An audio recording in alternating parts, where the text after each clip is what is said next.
Where'll you be going? Texas? Damn, son, where'd you find this? Go on, make it happen. And now here's Steve and Michelle. Welcome to Mallet and Michelle, where we talk Texas life, local stories, and today how Elon Musk is basically a space cowboy rescuing astronauts while we're just trying not to get blown away in this crazy wind. Oh, no kidding. I am Michelle, and this is Steve. Hey, Steve. Welcome to the show, Michelle. Welcome. I thought Elon Musk was the devil.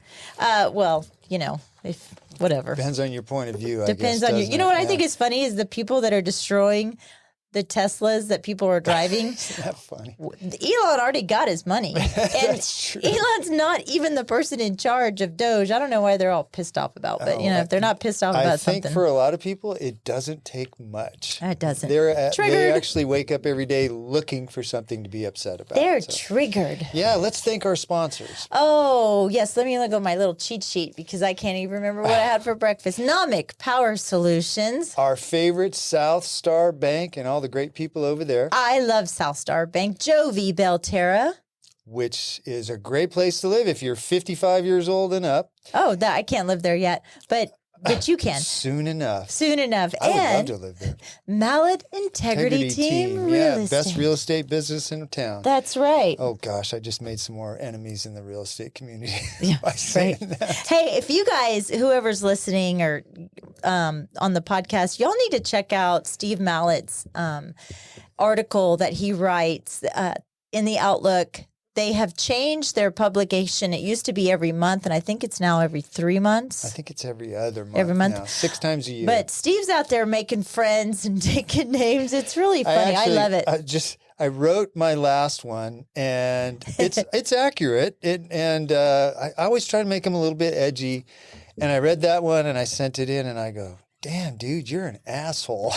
One of my favorite was hey. when you said, make sure your real estate agent is not also your Uber driver, which I thought was pretty funny. Yeah, they're lifeguards in the summer and selling your house in the winter. True. I was reading this story the other day about daylight savings time, which I freaking hate. Can hate we it. please stop moving the clock every 6 months? Yeah. I'm a little disappointed in President Trump because he campaigned on, we're doing away with the changing the clock every 6 months. And somebody asked him a couple weeks ago, and he said, well, there seems to be people that like it and some people that don't like it. It's so a 50-50 thing right now, I think is what he said. He said 50% of the people like it, 50% of the people So don't. that's the thing. What he's saying is 50% of the people like it when it's in regular time and 50% of the people like it in daylight savings time.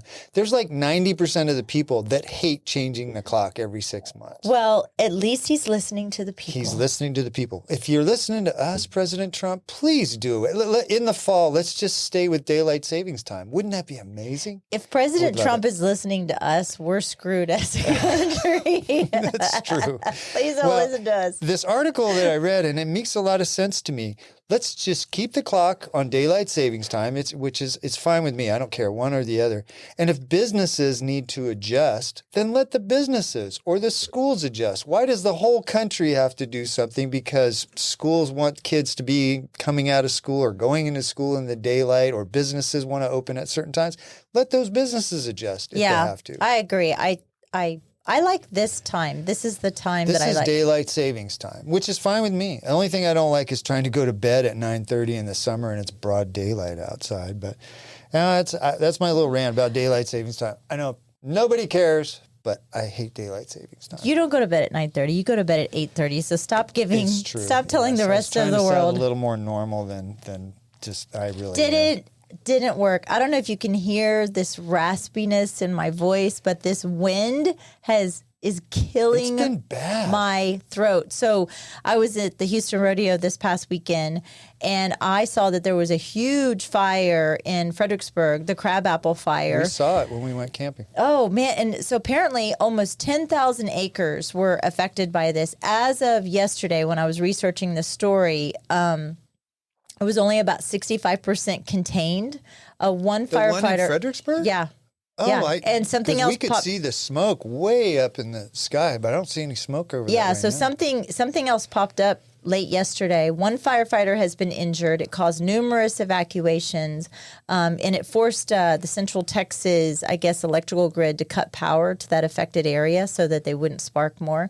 Gillespie County judge issued a declaration of disaster, which allowed officials to evacuate, close roads, control access to the area, and also, which I found was interesting, FAA, they issued a temporary flight restriction over that area also. Because it was thick gray smoke. It was crazy. So, please follow your burn bans. Pay attention to those damaging winds. And if you have a trailer or an RV, especially right now with spring break, pay attention that nothing is dragging along those. And those idiots that still smoke cigarettes, don't throw them out. We were at that thing where the communications director for the Hays County Fire Department. Oh yeah, was, I want to have her on. Uh-huh. Yeah, if she'll come. She did that whole presentation, and then she said, "I'm bashful." I'm like, well, "You're not bashful." Anyway, she said, most of the time when you're driving on 290 and you see those little fires that are maybe 100 yards, by, she said those are almost always caused by chains dragging down by trailers. They drag on the ground, little sparks go off into the dry grass and set the grass on fire. You know if your chain is a dragon because you see it, right? Probably not. Well, it depends. Once you start moving, maybe the trailer moves a little bit and the chain it's 2 inches above the ground, and then the trailer moves a little bit and it taps the ground every once in a while when you go over a bump or something. I don't know, but just tighten up the chains so they don't cause fires. Pay attention. Well, we had Bonnie on a couple of weeks ago. She was our wine aficionado, and it brought something to my attention about Fredericksburg and all the wineries and everything that are there. And I was doing some reading, and it said during a fire, wine grapes can absorb compounds from the smoke, leading to a smoke taint that causes wines to taste smoky, burnt, ashy, or even medicinal. And what they describe it as, it's called a smoke taint. When vineyards are exposed to smoke, grapes can absorb chemicals from the smoke. People say that sometimes they can taste it and it smells, or the wine will taste like licking an ashtray. I've never licked an ashtray, but also, when all the fires were going on up in Napa and Sonoma County, I was asking my daughter-in-law's dad, I was like, what do they do with all the grapes that are affected? And he said a lot of times, sometimes they have to destroy whatever the crops, depending on where they were. But sometimes they sell them and it becomes part of the blended wine. So it's mixed in with other ones that aren't necessarily, but are affected by it. But yeah, that's if you think about that, I mean, that's a big industry in Fredericksburg and all of those smokes.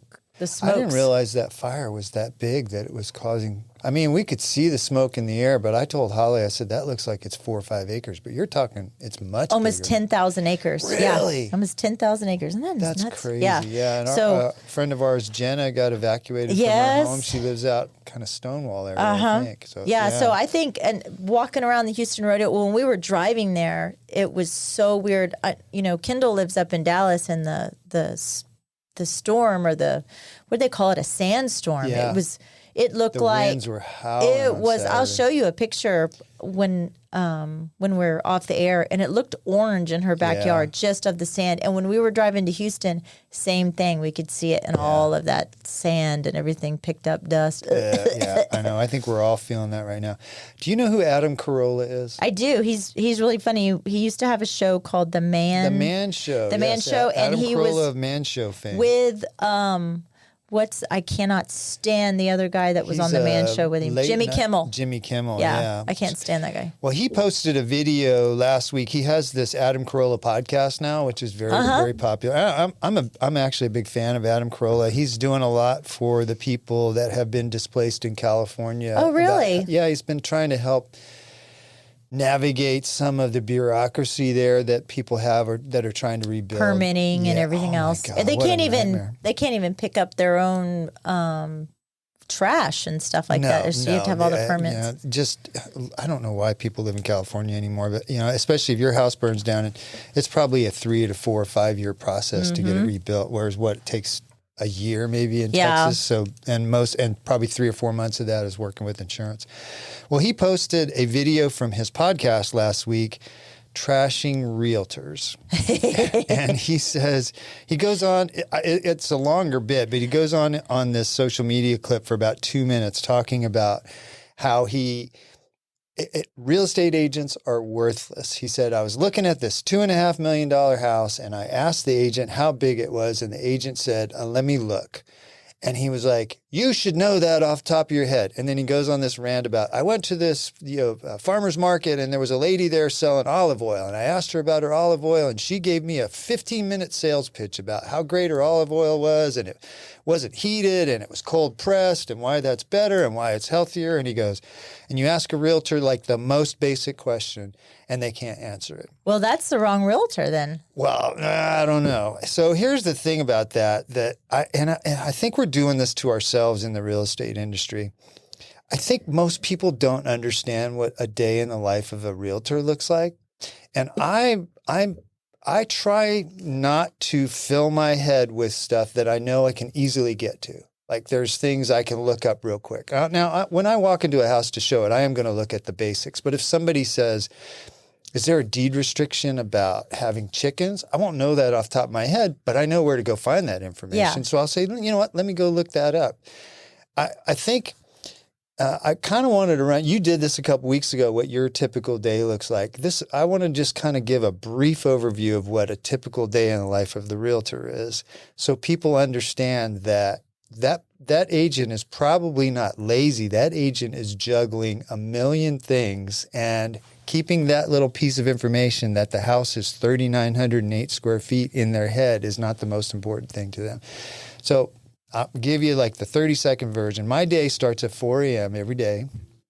I get up, I work Already out. sounds like hell. Yes, I get up, I work out. And the reason I work out, one of the reasons I work out so early, I'm a morning person, but by about 7:15, 7:30 every day, my phone starts going off with texts. This happened, that happened, that a is question true. for this. Mm-hmm. Yes.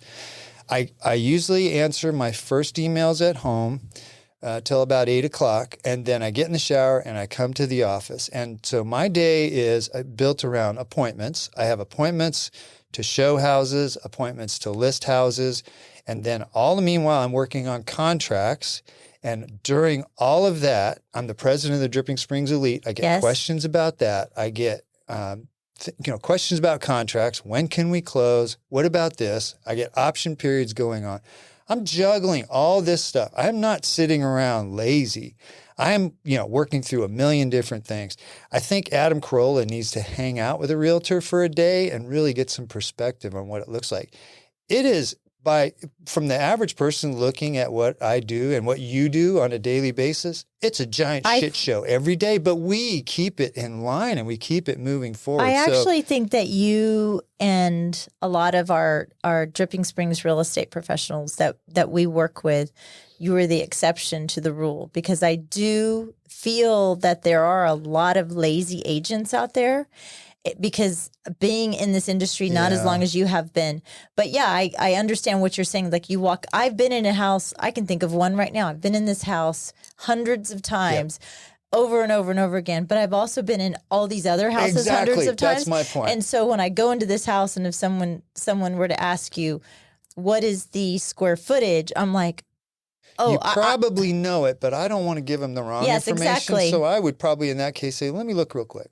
Yeah, It's not a cop out. let me like, just. Why don't you continue to look around while I spend 15 seconds looking for that information for you? I'm going to confirm that information. Yeah, I'm going to. But there's whatever. a million other things that I know about the property right off the top of my head. But the sort of gist of all this for me is, this post on social media, Adam Carolla, it was actually a really funny bit. They were talking about nobody ever wakes up or grows up wanting to be a real estate agent. They wash out of something else and then they end up, I laughed out loud. But I think real estate agents really need to be better on social media about showing the actual job, not the picture with the big plastic key and, going to the golf tournament to volunteer, with your little sign. We just posted something trying to put a sign in the yard the other day. And that was but that's my point is I almost want to do a time lapse of what our day looks like. And, you and me running in and out of the office and going between appointments and showing and contracts, it's like there's a lot going on. You know what there is no sitting around in our lives. You know what I got out of when we did that video of us trying to put that sign in? That you suck at hammering a I sign. do. And then when I was hammering, I heard you in the background, you go, now that makes a lot of sense. Do you remember saying that? I heard you say, "Oh, that makes a lot of sense." You know what? Now that you mention it, it's because whenever I would send you to go put up a sign, you'd be like, "I can't get it in the ground." I'm like, "Oh, well, that makes a lot of sense." I am not, and this land you were out here tapping is it so like, no, like I it was was using, a tack. I was using both hands. But if you look at that video, I look like Cousin It because my hair is all crazy. I'm like, ugh.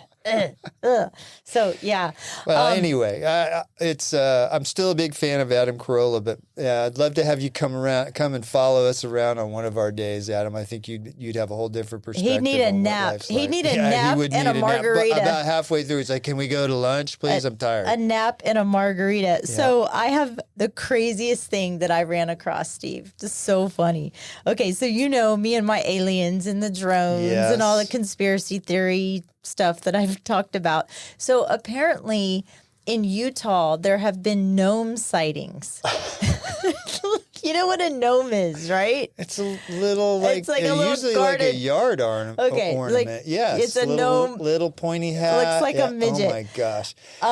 Real life gnome sightings. So they're called, I'm going to butcher this name. They're also called duendes. And so they're little elves that will steal children, cut off children's toes, and kidnap them. I don't know why they cut off children's toes. Okay. I have no idea. But, this is coming from the Mormon state where they can't have coffee, and they're seeing maybe gnomes. they need some caffeine. That's why they're seeing gnomes. Maybe they just need a Dr. Pepper. I don't know what it is. But it stems from some, most I guess, wives' tales or what are these called? They're fairy tales. Fairy tales. Yeah. They kind of stem from some sort of truth, right? But they started happening hundreds of years ago. But for whatever reason, I don't know why all of a sudden Utah is starting to see these, but you're starting to see them. But so these gnomes, okay, here's the deterrent. They only have 4 fingers. Okay. Oh my God. And if you run across one, okay, I want you to look at me. If you run across one, what you're supposed to do is hide one of your fingers. Hide your fingers? Hide your finger so they think you're one of them. Oh, and then they won't mess with you. They won't mess with you. So, but in sign language, as if I can do this, you know what that is. I do. So, but yeah, so if you hide your I'll have thumb, to show this one to Holly. they'll on think YouTube you're one of somehow. them. Yeah, But that's funny. I just wanted to let you know because I know you guys go camping and I know you guys are doing this rim to rim in Grand Canyon. And you're kind of up around in that area. You know what's funny is it is not that much of a stretch. You're out in the woods in the middle of the night. There's nobody else around. You hear all these noises and sounds, and there's the winds blowing, and the trees are creaking together, and you see some little shadow. And you think it's a gnome. Well, there was one night we were in the tent, and I don't know, it was like the moon had backlit something, and we could see it, and I was like, there's a rabbit or something sitting on that log. Oh my gosh. And we sat there and watched it, and it's like, it's not moving. It's just sitting there. Maybe you're not eating any magic mushrooms along No. the We were trail. just we were enjoying looking at this rabbit sitting on this log. We woke up in the morning and it was a stick sticking out of the log. So it is not that much of a stretch to think somebody out in the woods saw something, a rabbit with something in its mouth and imagine that it was a gnome. I think it's a gnome, Or and it's gonna eat your toes. Yeah. It's gonna eat your toes for sure. So you started off the podcast talking about Elon Musk, who is part of Doge, and who's rescuing. I think they're landing today. By the time this lands, isn't it funny that none of the news stations are talking about this? Well, they don't want to celebrate any kind of success. You've heard that part of what Doge is doing is looking at the Department of Education. Yes. And they're downsizing the Department of Education, and possibly with the idea that eventually the Department of Education would go away and go into the state's hands. And states would go back to taking care of education, which I think is probably a pretty good idea. I think so, because too. most of the stuff that came out of the Department of Education was just real top heavy, and kids, by any measure in the last 30 years since the Department of Education came out, which I think came out in the 70s, so it was longer than that. Well, that makes sense. I'm a byproduct of Yeah, this. but test scores on reading and math and arithmetic, or reading, math, and English, they've all gone down. Yeah, I know. They're right there. There you go. I'm a product of that. And so, there's people now looking at education and trying to figure out different ways to make it better. We're still this antiquated, kids go to school 8 hours. And there's a school in Austin called the Alpha School. And their whole thing, you still go to school, but their whole thing is you use self-paced learning. They incorporate AI. So each kid kind of learns at their own pace for 2 hours a day. They have found that if they do a real focused lesson on, the core principles of education, they can get that done in 2 hours a day. So these kids are learning as much in 2 hours as somebody in a public school that goes for 8 hours. I can see that. I mean, I think I have a lot of friends that have homeschooled. I homeschooled for 1 year, which my kids called vacation. But I also see where if you were going to a higher education aspect, like I'm looking at my son who's in med school right now, it's structure. And so you need to have some sort of self-discipline. This is not unstructured. So this is still structured. But it's self-paced, It's right? self-paced learning for the core stuff. Okay. The other 5 or 6 hours a day, they focus on life skills like public speaking, leadership, teamwork, and entrepreneurship. Now that is something Those I are could buy skills into. you can learn in life. Yes, So balancing a checkbook. You sit down. Yeah, you sit down. A lot of it is done online or on an iPad. You sit down and you learn those basic core subjects, and then you spend the rest of the day learning life skills about how to lead a team. Can or I how go build to a this business. school? Am I too huh? old? Yeah, I know. So Mackenzie Price, she is the co-founder of the Alpha School in Austin. She says traditional schooling is outdated and filled with busy work. You don't have to go very far on any campus in this country for a public school and see how much busy work those kids are doing. Yeah. Moving between classes and the disruption and dealing with stuff that isn't really, they're not learning anything. They are learning some life skills, but social interaction, but they still get that in the Alpha School too. I actually think it's a really good idea. This Mackenzie Price says that students have guides, not teachers. So they're learning. Have you ever been in a class? Like I remember being in, I think it was it might have been geometry. I can't remember, but and getting a little bit behind, and the class just kept going. And I just got further and further and further behind. Whereas if I was learning at my own pace, I would have got the first step down and then got the second step. Even if the other kids were 2 or 3 steps in front of me, eventually I would have caught up because it would have been at my own pace. Yeah. I would have learned each step along the way. Well, you're also not going to have all the other kind of BS distractions that are going on. I don't know if you know this or not. I wasn't going to bring this up, but Sycamore Springs middle and elementary school, they were dealing with a, quote, furry problem there. And now they are passing some sort of, I didn't research this before I started talking about this, but they passed something to where these kids have to follow the dress code in some variation or form. But I think we need to bring dress codes back in. They every were school in the very country. disruptive, very disruptive to the learning environment. And, it's like, come on, you're sending your kids to school to learn. Anything that's disruptive to the learning overall just needs to be taken out of the schools. But this Alpha School, I just wanted to wrap it up with students from Alpha are in the top 2% in the country for the result, their test scores. I'd like to reach Top out to 2%. this. Maybe we get her on, I would love on the to. podcast. Yeah, That would be.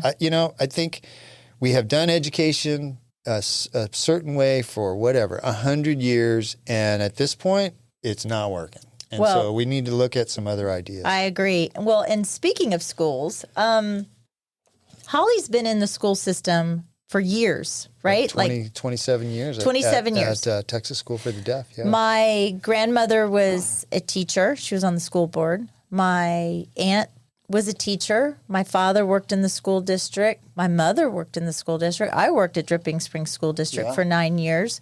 I was a sub. As a sub, yeah. I actually worked 1 year as an employee, and I hated it. And I actually found out I made more money as a sub than I did. But you know that they don't pay into the Social Security system. They pay into their teacher retirement, right? So when Holly retires, she's getting her retirement, not her Social Security, even though, did she have a job? She had a job. She's had jobs before she got the Texas So she's school. paid into the Social Security system. So the reason why I brought this up is because it just happened to my neighbor behind me. He was a fire chief out of California, and he's paid into the system. And he was like, I got this random check for $15,000 in my account. He goes, I didn't know what it was. Well, the Social Security Fairness Act was just passed, and it's no more unfair cuts. Some teachers, firefighters, police officers, so on and so forth, used to have their Social Security money reduced just because they got a government pension. This new law says no more. Now they get the full amount if they had already paid into the system prior, part-time jobs or whatever, which police officers do. They get these part-time jobs, to kind of supplement. So more people get more money. About 3 million workers will see their Social Security checks actually go up because of the old rules that took money away from them that are gone. And they're paying back what is missing. So if someone has lost money before because of this old rule, they will get some of that missing money back in a big payment, which is kind of what my neighbor did. But now... But he didn't file for Social Security? No, he couldn't. Yeah, he couldn't. Yeah, he couldn't. And so, but the government gave him the money anyway. They gave him the money anyway. From now on, these workers will get larger Social Security checks every month, just like everyone else who has paid into the system. And the people who are affected will get a letter telling them how much more money they will get. He said that he's getting like an additional $1,400 a month. And he was like, well, you're giving it to me? Like, he already gets the government pension, but I think he gets a really good government pension. Very good government pension. That's what drives me nuts. I'm going to... But wait a minute. Look at Holly. I mean, well, look, the man risked his life for 20-some-odd years. But he gets a very good retirement. He does get a very good retirement. But I look at somebody like Holly, who's going to have my grandmother also, who lived off a teacher retirement. That's the system she paid into. And so she's paid into Social Security. And just because she's paid into it, the old rule said she wasn't going to get it. And now she... Well, that's real. I mean, I think that's great. And, Holly's retirement is not going to be huge from the Texas School for the Deaf, but...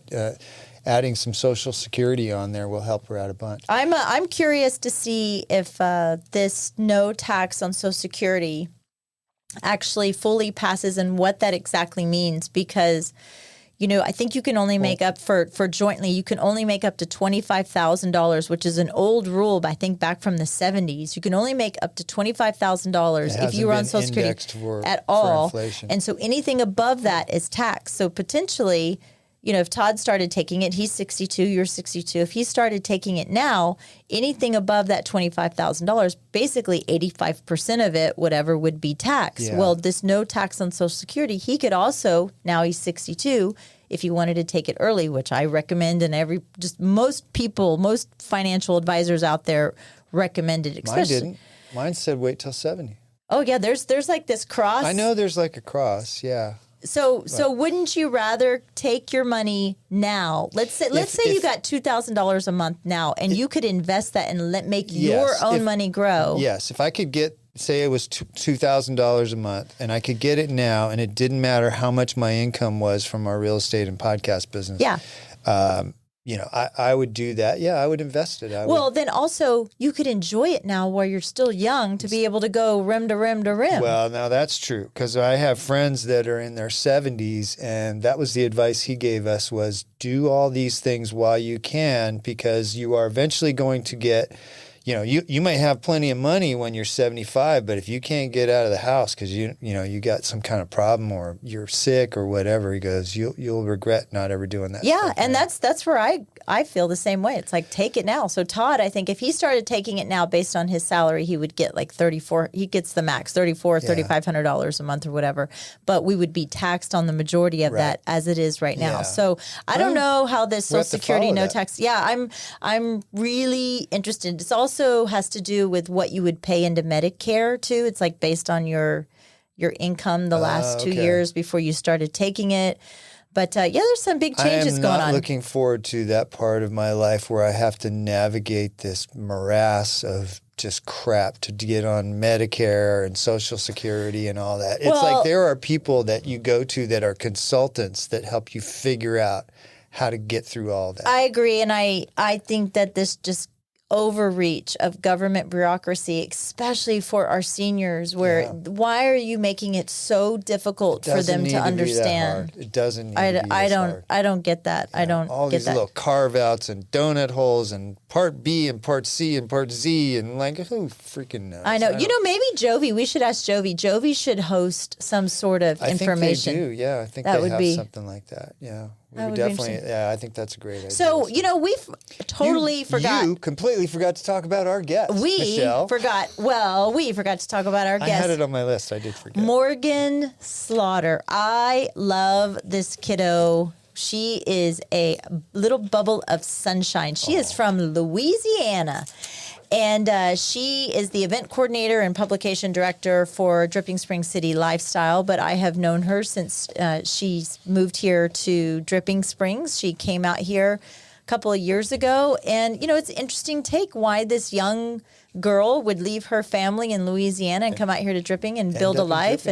So we're going to sit down with her in a couple minutes. And all right. Well, pick her hang brain. on. Yeah, good. I'm looking forward to it. Hang on, sit tight. We'll be right back with Morgan Slaughter. Are you tired of being left in the dark when the power goes out? Say goodbye to blackouts with Nomic Power Solutions. As your full-service Generac dealer, they offer individually designed backup power solutions. From start to finish, they've got you covered. Nomic Power Solutions, keeping you powered up.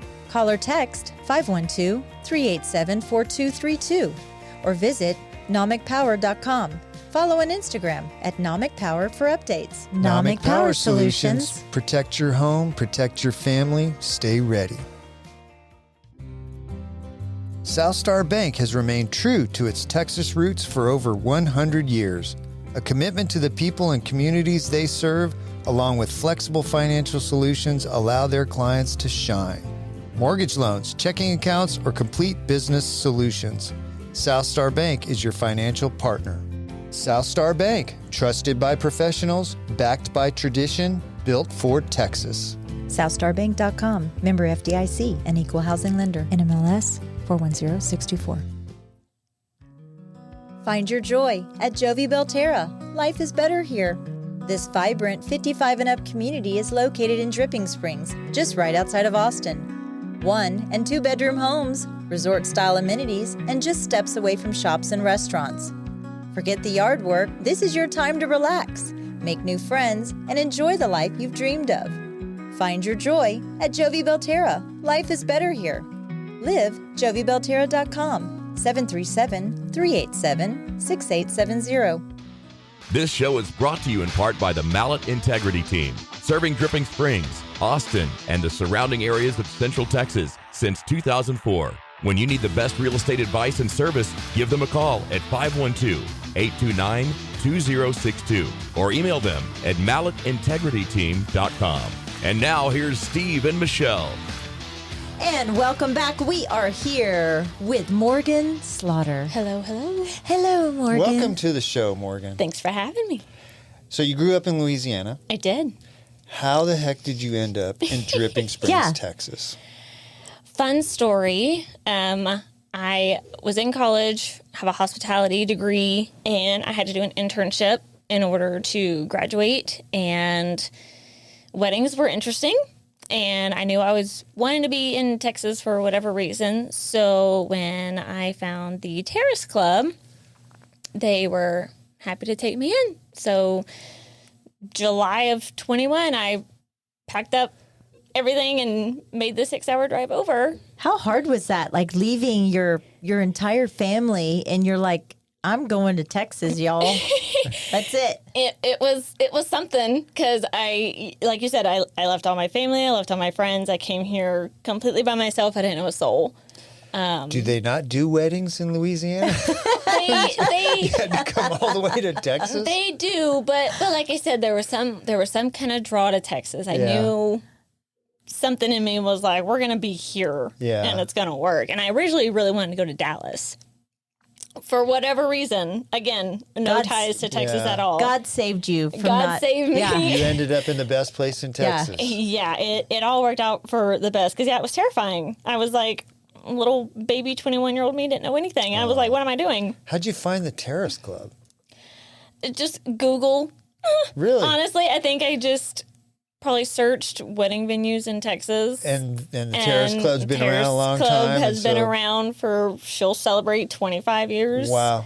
In September, I believe. And yeah, they were like the only place that got back to me and actually talked to me and had the opening. So I was like, all right, I'm coming. Yeah. Wow. So, what was it like growing up in Louisiana? Oh, it's big fun. Is it? Yeah. No, tell me. My mom is originally from deep South Louisiana. Okay. So She looks exactly like her mother. Oh, is that right? Her mother and her are spitting image of each other. My older sister and I are copy Mini-mes. paste. Really? Yeah. Huh. So the Cajun blood is strong. And So when you were going catfishing on the weekends and alligator hunting, tell us about that. well, I want to know how you pronounce. Is it Nacogdoches or is it Nacogdoches is Texas. Okay. So when people say that to me, I'm like, you don't even know your own. So it's Natchitoches. Natchitoches. Natchitoches. It was the first settlement in Louisiana Purchase. It's not spelled the same, though. Natchitoches. Natchitoches. Natchitoches. Okay. Yeah. Okay. She's old and touristy and Christmas fun's the whole town type of thing. Oh, really? Right. Yeah. Oh, yeah. Our Christmas fest is like. Is that people what got from you all into over come. wanting to do weddings and Or party event planning and planning? stuff like Well, yeah, kind of like there was always so much stuff going on. And then in school, we did so much stuff around the town event wise. And yeah, so it was just always interesting and moving parts and the logistics and making sure all your vendors are together and just that type of puzzle is really what it is. It's a puzzle that just has to come together. Does that kind of stuff stress you out, or are you like you see organization in the chaos? There's organization in the chaos. Yeah, but that's just how I function. But you don't. It doesn't stress you out. No. I mean, there's stressful parts and like some things that happen, especially when it's like day of and you're running around and need to be 7 places, in 2 hours. Do you thrive on that? And I think that's what kind of drew me more towards the wedding side was because we tell brides your wedding is so unique and it's so amazing and it's your perfect day. Every wedding's the same. Yeah. In the grand scheme of things. We have a thing in real estate. We walk around everybody's house and go, this is a beautiful house. This is a really pretty house. Even when they're not. Yeah. So, I know what you're saying. I would never say that to any of my brides, but they don't. What do you think she's going to go? You're ugly. You're the ugliest bride I've ever seen. Your dress is basic. Everyone does the pearl veil. I have a pearl veil. You'll be divorced in 6 months. Yeah. So once you find your footing and you're just like, but you get a knack for it too. But in any event, but especially just in weddings for me, it clicked quick, and it's. Well, I think fun. if you have, there are some people that have when the chaos gets a little too high, they stress out and panic and they can't handle it. So you obviously have the talent of keeping it together and keeping things moving, even when it seems like there's just fires everywhere. If something were to happen on wedding day, my bride needs to be the last to know. Oh, unless it's like, hey, your father just had a heart attack, or the officiant's not coming anymore. Something like super outrageous that affects the entire day. Sure. No, you don't need to know that the caterer's late or forgot I was just a dish, thinking that, or we have less staff than we Sure. anticipate. She needs to be the last one to know. Yeah. She doesn't need to stress about stuff like that. And the groom is just clueless. So you don't even tell him. I tell people, grooms, yes, but you've met them a few times, so you're familiar-ish. But when you get to wedding day and you're meeting groomsmen for the first time, groomsmen are my favorite because they're terrified. Oh, is that right? They're terrified. I've had so many. I walk in and they're like, I'm sitting up straight. They're like, what's up? What are we doing? Where do I need to be? Because they're so afraid to mess it up. They're so afraid to be the person that, the weak link that did something wrong. Or also they're probably hungover from the night before. Or they're so you don't want them to... I haven't had any group of groomsmen that were an issue. I have had one set of bridesmaids. Oh, that were not necessarily like an issue, but it was like they've been drinking or they're won't put the vape down for pictures. It's like, hey, can you shut up and smile for a second? And that's really only happened like once. Really, pull them aside and say, listen. Well, you just get stern. Like me and photographer were like locking eyes, like you understand what I'm thinking too, when we're like, hey, snap, like let's go. Yeah. Have you ever had the issue of extended family, like the stepmom, stepfather kind of dynamic to where that's all kind of going out behind the scenes? No nastiness. People really, the reality shows and TV and movies, because it's so funny, make weddings so much more dramatic and stressful and terrible than they are. People day of really do know, like, this is not my day. This is their day. I need to like put myself over here. For the most part, sure, they might be thinking something different. But Kendall's wedding, somebody punched somebody at Kendall's wedding. That sounds like a good time. It was. I didn't know about it. Nobody knew about it until much later. I didn't know about it. But see, so then it happened perfectly. Then it did. It happened. It didn't ruin the day. It happened, and so now She was going to say something. Oh, what go were you ahead. going to say? More? I don't even remember where I was at. Oh, But something. So yeah. Anyway, but yeah, no. Everyone kind of just stays straight. Oh, you asked about family. Yeah. No, I did have like a string this one time of like every couple I had for like weeks had divorced parents. So when I finally got to one that didn't, I was like, thank you that your parents love each other, or at least civil. And it's nothing hard to get around when we have that meeting. It's just like, okay, what's the dynamic?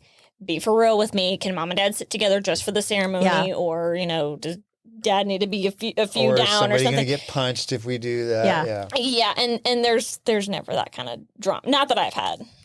Not behind the Some scenes. people can't put that stuff away while somebody else is celebrating something. Well, and now you are planning your own wedding. I'm planning my own wedding. So how is it being on this side of the wedding planning? It's been so interesting. Yeah. It's like a newfound empathy for the brides who don't have my knowledge. Yeah. Because, we tell them all the time, you don't know what you don't know. It's like, now I do know what you don't know. Yeah. And, so. What's surprising you? Cost of flowers. Yeah, right. The cost of stuff. Right? Cost of stuff I was aware because I see those at all my meetings. I know what those numbers look like, and I knew how to save. I knew how to make things as affordable as possible. So my only not hiccup or hard thing, because it's not that hard, but it was just lodging for so many people coming out of state, because all my people are coming from Louisiana. All of Nathan's family is from Washington. Oh. So it was a big, trying to organize that and find enough space for everybody. Because that was probably the only one thing that had never fallen into my lap to take care of for a bride. You got Mama Lewis's house. I got 3 bedrooms they can have there. Don't tell me that. Yeah. It's too late now. Sold. They're put up somewhere. So it's been fun and interesting. We're at the part now where we're so close that I'm like, normal quote brides are panicking at this point in my shoes, because they're like, what am I forgetting? What's left to do? What's and I'm on the complete other end of that, where I'm like, I'm bored. Let's go. I felt with all 3 of my kids' weddings that the last week, I called it the $2,000 week, because it was always the last week where I was like, oh, yeah, I forgot about, even with the last one, I forgot about tips, and I forgot about, general stuff that I had to pay for. And it was like, okay, well, here's $2,000 is out the door for that. Yeah. But, and now you're doing Colton's wedding. When you say doing, I'm like, all I know is he said, you need a suit. It's cocktail attire. And so I got to go suit shopping. And then I have to bring my credit card to the rehearsal dinner. Oh, and so that's pretty much all I know. You just need a suit and a credit card. Suit and a credit card. That's the dad's role on both sides. Is it? Yeah. Well, okay. Well, I'm going to go get a suit and we'll see what happens. How did you meet Nathan? We met at the gym. Oh, so that's He a likes good to tell the segue. story differently, so I love that you Okay. asked me this, so I can give the tell world the the version. truth. Yeah, tell. Oh yeah. So, like I told you guys earlier, we go to Los Campeones off of 290 above the batting cages, and this was June 23, and we had noticed each other in there a couple times, but never spoke. And then he was in the background of a video, a friend of mine who was videoing himself benching or something. And I was like, oh my gosh, that's the guy. And and he was tagged in the video because they knew each other. So I was like, oh, here's him. So I found like his Instagram, and so I followed him. She stalked him. Oh, well, And then after I followed him and Nathan followed me back, well, then he asked that mutual friend about me and was basically just like making sure I wasn't crazy. You are. Invalid. Well, he likes my crazy. Certain amount of crazy is okay. Yeah, certain I'm amount of crazy. I'm crazy too. So So yeah, I got the thumbs up from this friend. And then that friend called me and was like, hey, this guy's asking about you. Yeah. And I was just like, enough said, like, gotcha. So I waited a few days, and then he was taking too long. So I just DM'd him, and I was just like, hello. Is that what you said? Hello? I think I said something like, hey, seen you around. Yeah, Something along those lines. And he messaged me right back, and then we saw each other at the gym a few days later or something. And once we met, it was just, Guys hit it off right it away. was it. We were fast friends. We clicked. Yeah. Meeting people at the gym is a little bit iffy. It's He would have never approached me, and he tells me that Yeah. all the time. He's like, thank God, like, you said something, or he was like, I would have been like on the lookout for you at HEB Yeah. or something, like to not approach you at the gym and be Yeah. that guy. Well, that's and I was the like, well, there's a thing, right and yeah. wrong way, and he's like, just no. Yeah, I think for most guys, they don't think there's a right way to approach a woman in the gym. There's too many videos on Instagram about some woman yelling at some guy. Yeah, you're gonna end up because on he said Joey's Swole. hi. Yeah. Yeah. Yeah. So you work out a lot. I work out a lot. So you work out at Los Campeones. Are you a heavyweight lifter, or are you doing more reps? Right now we're trying our best. I had my meniscus repaired back in geez. June. So we're climbing that tree back, trying to get strong. But yeah, I mean, I'll never go as far as doing like a competition, bodybuilding or anything How'd like you that. get into But it in the first place? I played sports growing up. Played softball a lot, hence the bad knee. And I played volleyball in high school, so kind of started working out more seriously then. And then just all throughout college, kind of, that early era when you're in the gym, kind of doing everything like kind of right, mostly wrong. Yeah, right. I mean, you see some progress and you're like, oh, okay. So yeah, and then when I moved here, there was an Anytime where that ballet studio is now before they built the new Anytime. Right. But then me and a friend found Los when they opened because they hadn't been open long by the time we went in 22. And, that was a little more legit gym. Like Why do you say it's legit versus like gold? well, like just the commercial gyms, or so there's rules, and there's just like, they don't want you throwing around the big weights. They don't want you slamming down your deadlift, or if you get crazy with dumbbells, you got to toss them out. Like commercial gyms like that, big box gyms like that, they don't love that stuff. And a gym like Los, where it's a privately owned thing, is They get it. Yeah, well, I mean, you're there to get strong. I mean, we have so many bodybuilders. It's not as influency as like Lift ATX, which that's still a cool and ragtag, looks like a garage type gym too. I mean, it's really fun. It's really cool being over there. So yeah, Los just had that edge. Yeah. That's why it's their motto, the best gym in town. Has it is. surprised Cool. you about how strong you've become? Oh yeah. I tell people all the time, I'm like, I wish I would have worked out like this back like in high school, and eating right too. Because that's Well, I was just going to ask 80% you, of what's it. your after workout routine? After. Do you do any? Well, we go at night now. I used to be a 5 a.m.er. Okay. And I loved it. Yes, you and me both. Yeah, but you like to run. I do. You won't catch me running. Yeah.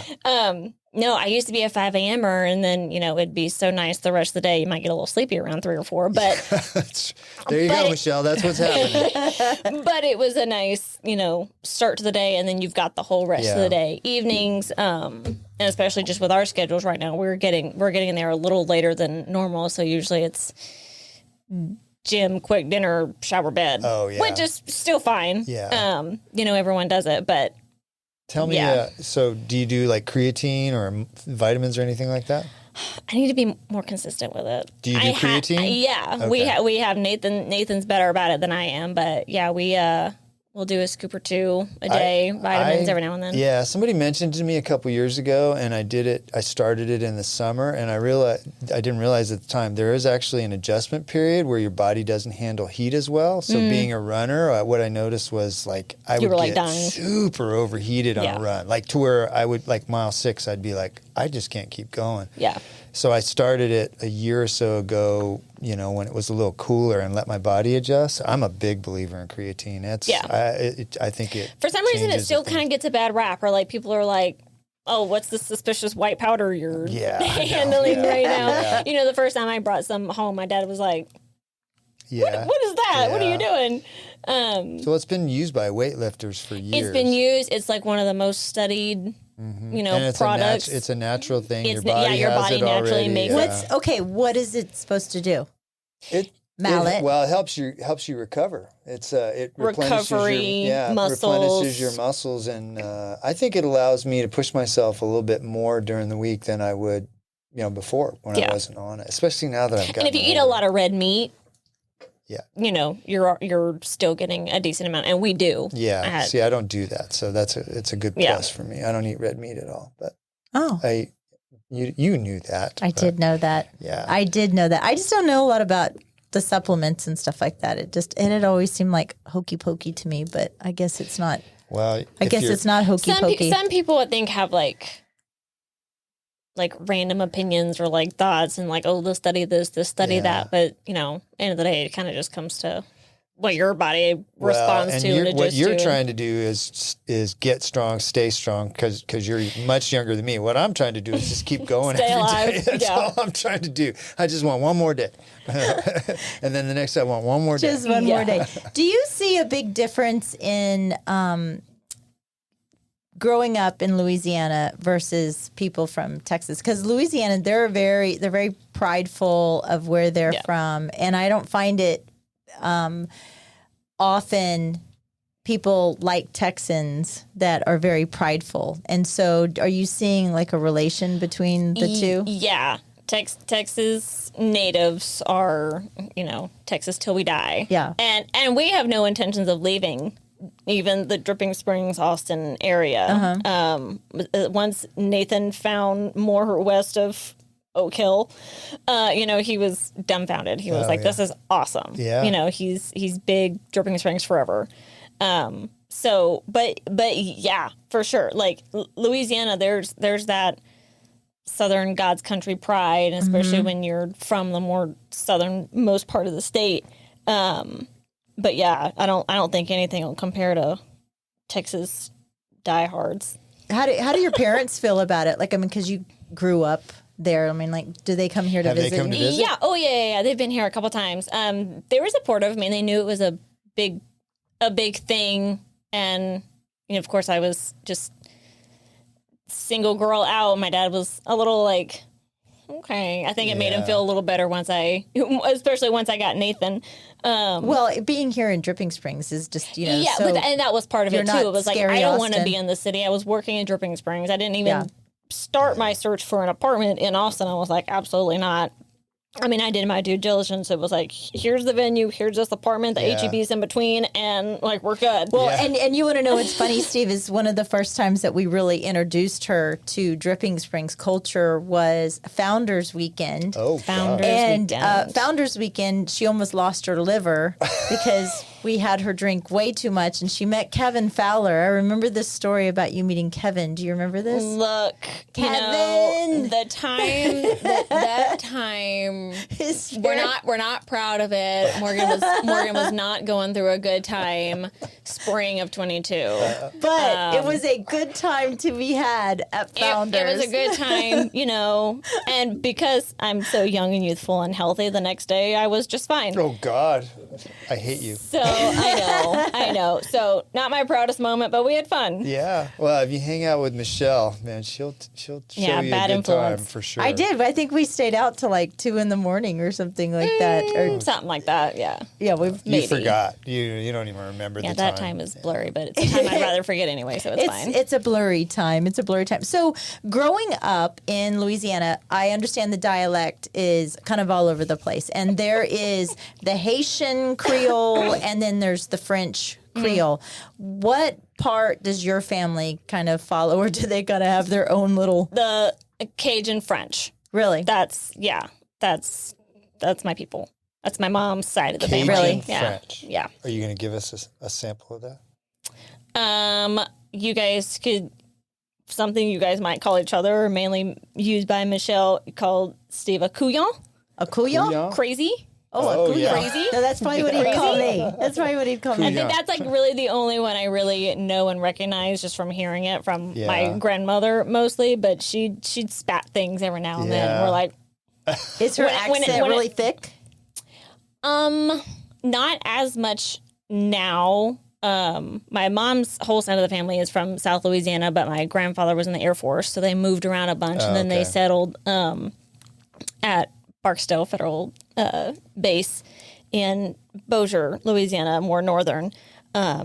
So my mom and her brothers, my mom tells me that she had the accent when they were younger and living, and then it kind of faded. Your once you're- accent definitely comes out at Certain times. times, It does, yeah. for sure. When you tell people that you're from Louisiana, do they just automatically assume that you're from New Orleans? Like that's their point of reference? No, not necessarily. But in terms of where I try to tell them where I'm from, I'm like, 3-4 hours north of New Orleans, and they're like, okay, Oh, we got it. this unknown area, because everyone always just knows Baton Rouge and Yeah. New I don't Orleans. even like know where that's Baton it. Rouge is. I know where New Orleans is, and that's about it.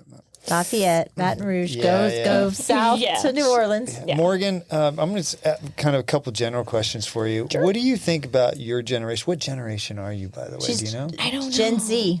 Well, Are you it's Gen Gen Z? Z, but like every time I've looked it up or someone's brought it up, it's like people born like, my older sister was born in 96. So it's like 96, 97 to like 2002.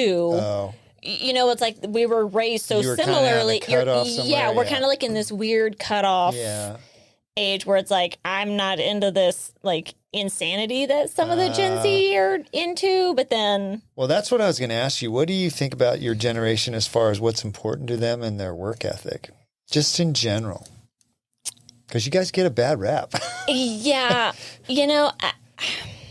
I don't know. I've never really been. I don't know how to say it. You're Lazy. obviously a really hard worker. Yeah, I've tried to be hardworking. I have higher standards for myself than what should be legally allowed. And so like growing up in high school and college, when I saw some people doing something or not working or just partying, it was like that had no appeal.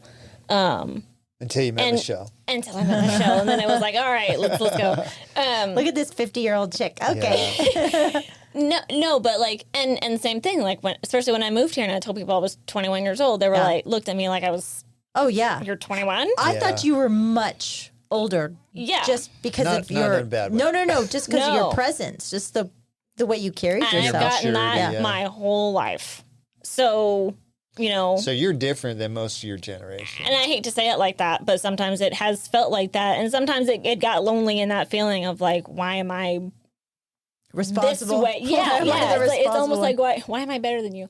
Well, you're, But without saying it like that, because, it was like, oh, you kind of stop getting invited or being Yeah. into these groups Yeah. of things where it's like, oh, do I have FOMO of being a young, crazy 21, 22-year-old? But it's like, no, actually, I have no appeal for that. Like, it wears off pretty quick. Yeah, so- the fun wears off pretty quick. so, yeah, but, I think our generation has this, like,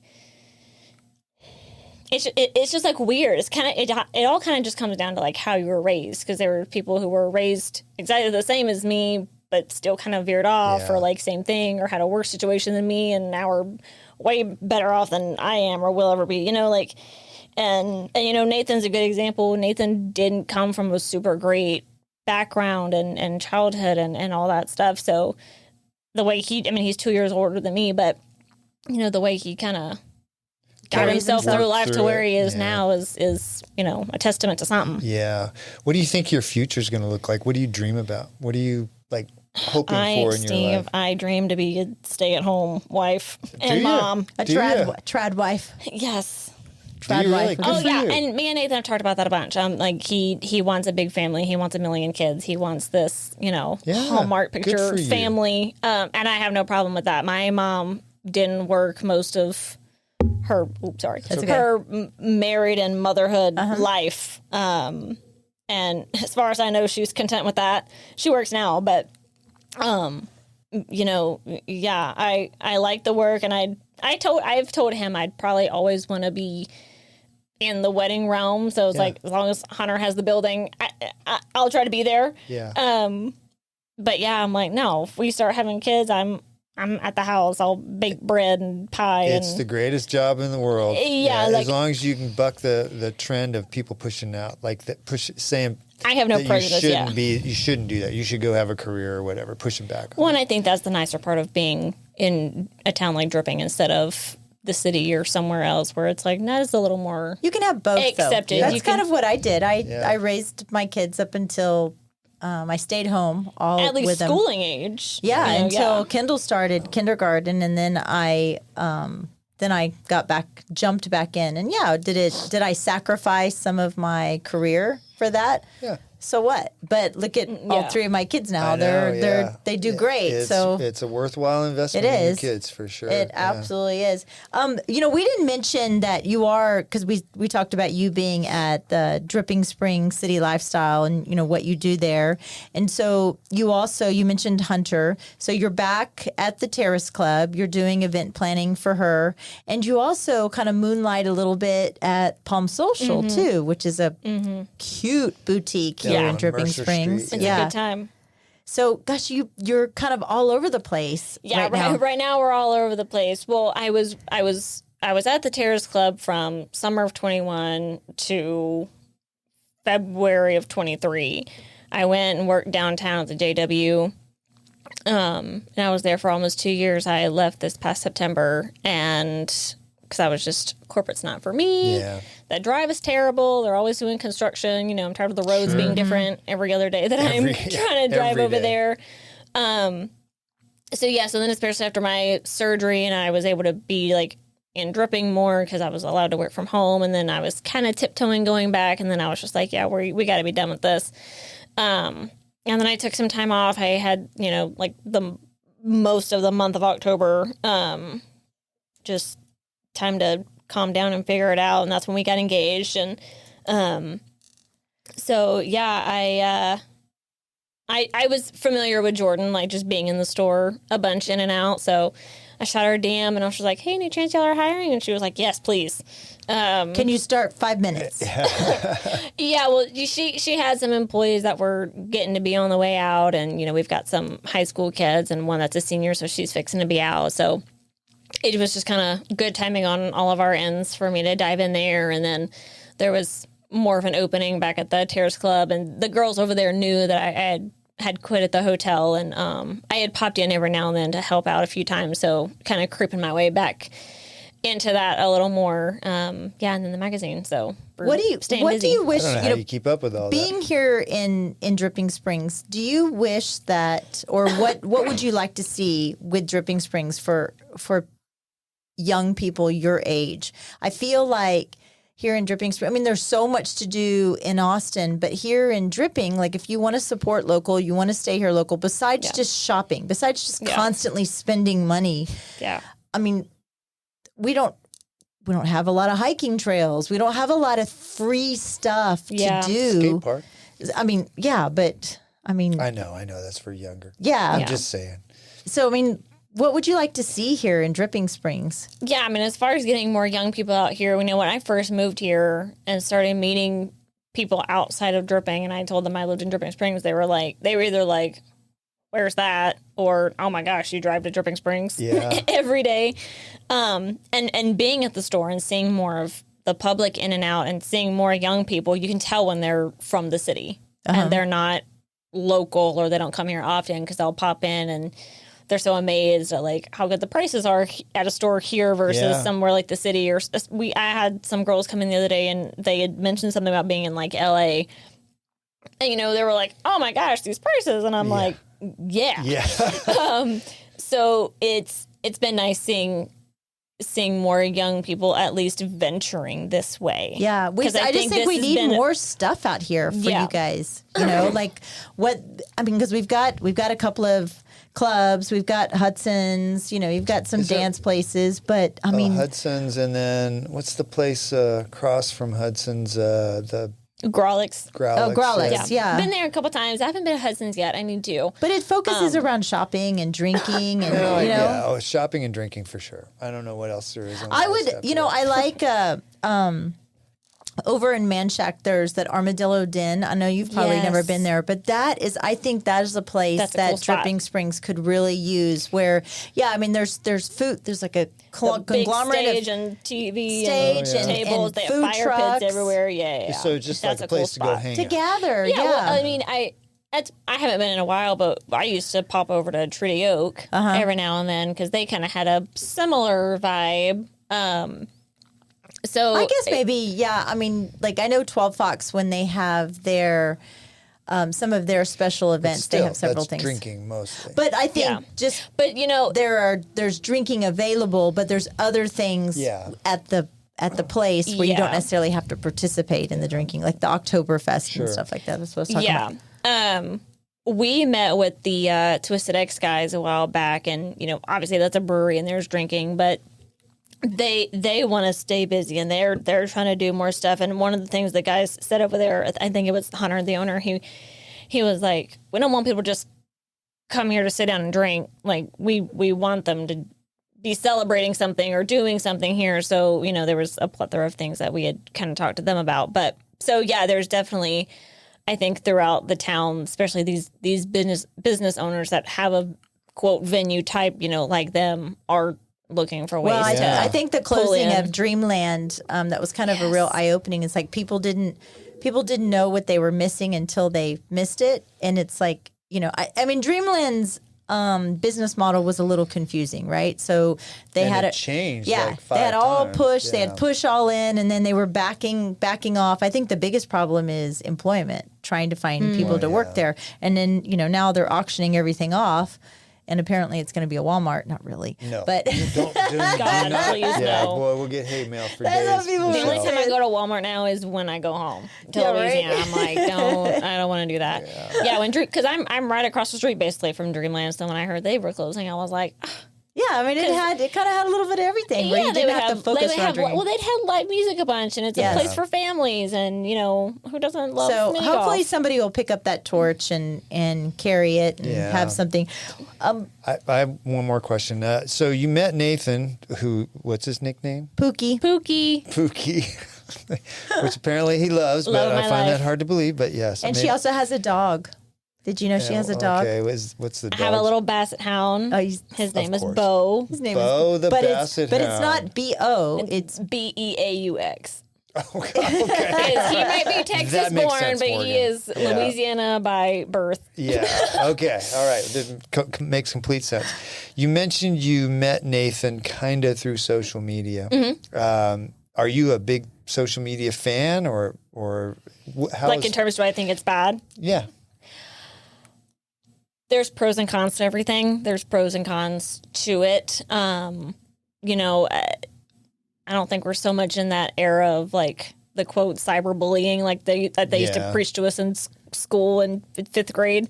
But you know, and then especially for people like us who are in the fitness world, like we're in that. It's easy to see someone who's getting ready to compete or just someone who looks better than you, and it's like, God, What are they doing? You know, why don't my shoulders look like that? You know, it's like something as little and silly as that.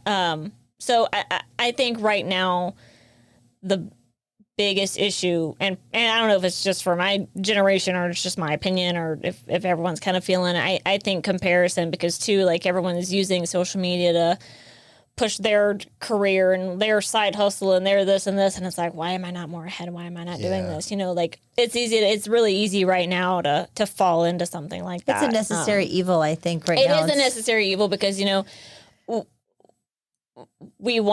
you as a business, you want to share what you're doing and your impact and bring awareness to you. And it's a simple thing to do. It doesn't take that much. And, you know, I guess as long as you stay on top of it, but, yeah, I mean, just like everything, I think there's pros and cons. Yeah, it just feels like it went from something that could be really cool where a group of friends could all stay in touch and, you know, talk about things and share pictures to this. Like when I get on Instagram, I just feel like it's somebody trying to sell me one. Even the stuff that's not ads, it's just like somebody has an agenda, and it's like I almost hate it. But I'm sorry, D. Yeah. D always gives me crap when I say I hate social media. I'm sorry, D.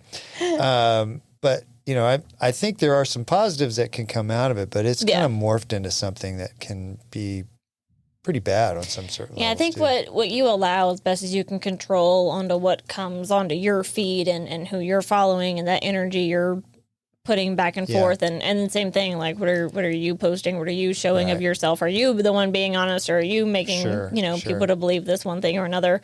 So yeah, it's interesting to see what'll be next and what's going to come later on. I feel like there's something changing about social media. I think people have kind of gotten like they're looking for the next thing. I don't know what the next thing is, but I think there's something coming down. I still look at it as some sort of a digital photo book or memory book. So I still like to go back there and go, like I did it to you last week. I was like, Steve, can you believe this has been 5 years since we did whatever? So it is kind of fun to me. Like I post like things. That. Yeah, I like to post things and then, you know, memories later and go, oh, that was, I totally forgot about that. That was cool. Yeah, like Dripping Springs Neighbors is great, but every once in a while you have somebody post something and then 300 people pile on and say the most negative crap. Yeah.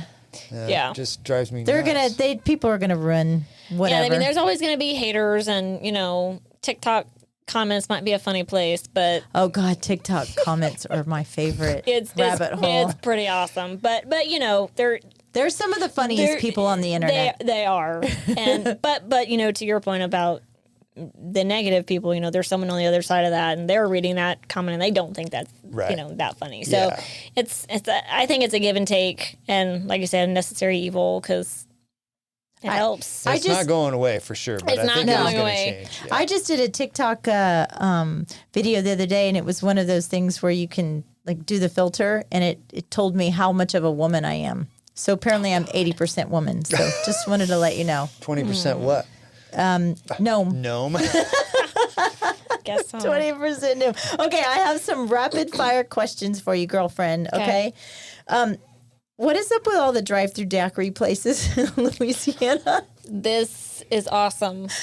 When I first brought Nathan home, I was able to point out two to him in within a 5-mile radius. You know, hey, here's one here. Go cross the bridge around the corner, and there's another one. I think I said something to someone about it one time, and they were like, "I drive there, what are you talking about?" And I'm like, "Oh." Not that I even frequent the ones that are at home, but it was just like that was normal. Like they're everywhere to me, and they're not here. So it's a daiquiri, like a strawberry daiquiri, okay, or margarita, but like margarita. You can't drink and drive. No, but they'll give you a straw, but the lid will be on, not punctured, and a tape over the top. I mean, you can go to Torchy's right now and get a drink to go, and they'll do that. Yeah. But for COVID, that started coming here a little bit. Yeah, yes? COVID, but they've been around in Louisiana for as long as I remember. My dad used to live in Terrytown, and I remember, like, I was thinking, you know, I'm 8 years old. I'm like, ooh, a daiquiri. Yeah. You know, no, it's not like it's a daiquiri. Yeah. Do you remember those drive-through stores? Red Barns? Like you drive through and there'd be like coolers on the side, and you get out and throw some Budweiser or something in the back of the truck. There was one on Congress for years. They shut it down. I think there's like a one of those lingerie stores there. I was trying to think of a nice word to say. Lingerie store, a drive-through and kind of to that same point, when I was in college, I was working at a local brewery that we had, and I was working on a Sunday because we were open on Sundays, And we opened at 11 a.m. We didn't wait till, 12, 1 or 2. And this girl came in. She kind of popped in. She was like, are y'all open? And I was like, yeah, come on in. And she came in, and she was from Ohio. And she was like, I cannot believe this place is open right now. She was like, are you serving? And I was like, yeah. And we had food too, it wasn't just that. But yeah, it's funny, the cultural difference. The cultural, for sure. Well, I mean, it is Louisiana. Okay, so do you call them crawdads or crawfish? Crawfish. Oh, okay. Etouffee, jambalaya, or gumbo, if you had to choose. Gumbo. I had gumbo last night for dinner. It was so good. It wasn't real gumbo, was it? What do you mean real? Oh, Yes. Well, you said you were going to have something else and call it gumbo. No, I said Irish stew. He said, Yeah, oh, that's what it was. yeah, You because said- it was St. St. Patrick's Day. It was Okay, St. that's Patrick's right. Day, yes. Have you ever been to Mardi Gras on the actual day? In New of- Orleans? Yes. No. Yeah, because it's a Disgusting. shit show. Yeah, it smells like piss and vinegar, 100%. Yeah, you know what they do? I've been there during that time, and they have a whole crew that comes through at like 4 a.m. and Power washes. washes the streets. Yeah, because I it's could, disgusting. I could see down that. there. Louisiana humidity or Texas heat? Which one would you choose? Right? That humidity, That's a tough one. that'll get you. That's tough. And you got long hair. I know. It's not a serious question. I think maybe being from Louisiana has helped me handle the Texas heat because I'm like, okay, it's hot. It's not great to be outside for longer than 5 minutes, but I grew up with that forever, so maybe I'm more tolerant of the Texas I'm heat just because not melting. I'm not sweating instantly. Here's something that Steve thought was absolutely disgusting, one of these things, and he didn't understand. Oh, no. Would you choose a beignet or a king's cake? Why would that be disgusting? King's cake to me is just like the worst thing on the planet. I have no idea why anybody would eat that. It's disgusting. Have you never had a homemade one? Maybe I haven't. He's had like a packaged. He's seen the packaged ones where they're dry already. no. and, that's not. Yeah, you need. It's like a big old cinnamon roll. You need the cinnamon sugar Yeah. and cream cheese innards and Well, maybe, but the baby in the middle. I've never yeah. had that. So Every which one I've one? ever had, I was like, why would anybody put I this haven't had a in their mouth? beignet in a long time. We didn't go the New Orleans route Yeah. much. Where my family's from is more east. I do like me a opposite. good Yeah. beignet. But yeah, This Again, is you know what? We went to New Orleans and we waited. There's that real famous place kind of down Cafe by the du water. Monde. Yes, and Yep. we waited in line and we got those, and I was like, yeah, it's good, but it wasn't worth a half-hour wait. well, no, because you know what you do? You go there, and if the line is long, you go to the place next door, and it's the exact same Oh, is it? beignet. Yeah, it's the exact Okay. same. Or you go to the to-go. Well, we wanted to say we went to the world famous place. I hope you know what I'm referencing here when I say this, but I understand that it's a big debate in Louisiana. Is it Tabasco or Crystal hot sauce? Tabasco. There you go. Yeah, Tabasco's from there. Well, I knew that. Well, I've did you? Never heard Didn't of teach me Crystal anything hot new. Yeah. sauce. What, you haven't heard of that? I've Maybe never it's heard of maybe that it's either. further south. Maybe it's further southern Crystal hot Louisiana. sauce? Yeah, Crystal hot Is that sauce. the same thing as Tabasco, or is I've that seen a it. different? It's similar to Tabasco. I've seen it on the tables before. Do you like Tabasco? I'm not really a hot sauce person. Yeah. Nathan loves it. He not. keeps Tapatio. He puts it on everything. Yeah, And I'm just like, I've been okay. getting Yellowbird. Oh, which yeah, is the bougie hot I think sauce. it's a local. I think they're local from Austin. Yeah. That's really good. I don't like Tabasco sauce, but I'll The- do some Interesting. Yellowbird. The bougie. Morgan, thank you so much for joining us today. We really appreciate you coming in here. We had a little last minute cancellation, and You bailed us out. you bailed Morgan. us Bailed you out, out. And big you did time. really, really Yeah, good. you did Thank amazing. you so much for coming in. And Steve did really good for not knowing a lick of anything about you. Oh, we just kind of winged it. I had a couple questions, but you did really, really We well. did really good. Oh. Thank you very much, and I'm looking forward to this beautiful wedding of yours. I know. It'll be here quick. That's Yeah. for sure. Well, congratulations, and thank you again. Thank you guys. Find your joy at Jovi Belterra. Life is better here. This thoughtfully designed 55-plus community is paired with resort-style amenities and social activities. They offer 1- and 2-bedroom homes located in Dripping Springs, the gateway to the Hill Country. Make friends, make memories, make time for you at Jovi Belterra. Live JoviBelterra.com, 737-387-6870. From rodeo clowns, teachers or doctors, and everyone in between, Texans have one thing in common: hard work deserves smart banking. At South Star Bank, whether you're buying your first home, building a dream ranch, or just managing daily finances, our 16 branches across Central Texas are here for you. South Star Bank, trusted by professionals, backed by tradition, and built for Texas. SouthStarBank.com, member FDIC, an equal housing lender, NMLS 410624. Nomic Power Solutions, keeping you powered up. Get to know your local full-service Generac dealer. Cody and Dylan with Nomic Power Solutions are a veteran-owned, Texas-based Generac dealer and installer. Offering low monthly payment options, it's never been easier to gain independence from the grid. Call or text 512-387-4232 or visit nomicpower.com. Follow on Instagram at Nomic Power for updates. Turnkey service including design, plumbing, electrical, and permits. They even offer set-it-and-forget-it maintenance plans. Nomic Power Solutions. Protect your home. Protect your family. Stay ready. This show is brought to you in part by the Mallet Integrity Team, serving Dripping Springs, Austin, and the surrounding areas of Central Texas since 2004. When you need the best real estate advice and service, give them a call at 512-829-2062 or email them at malletintegrityteam.com. You know you like us, so go now to Apple Podcast or Spotify and leave us a review. Why don't ya? We love your feedback and comments. Email us at malletandmichelle@gmail.com. Thanks for putting up with us.